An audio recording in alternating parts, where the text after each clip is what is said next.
वारहे ward हिक गोठ कबूल अहमद तुन्यो रहबासी 5वीं क्लास जो शागिर्द 12 साला नींगर दरबार नली तुन्यो गुज़रियल 8 ॾींहनि खां घर खां लापता। पीउ पारां पुट जे अगवा जो शक जवाबदार 5 लख भुंग तलब करे रहिया आहिनि।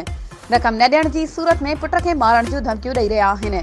पीउ अब्दुल जब्बार तुन्यो ऐं भाउ जावेद तुन्यो पारां अवामी प्रेस क्लब में प्रेस कॉन्फ्रेंस कंदे एसएसपी कंबर ऐं मसवारनि खां पुट जी आज़ादी जी अपील कई।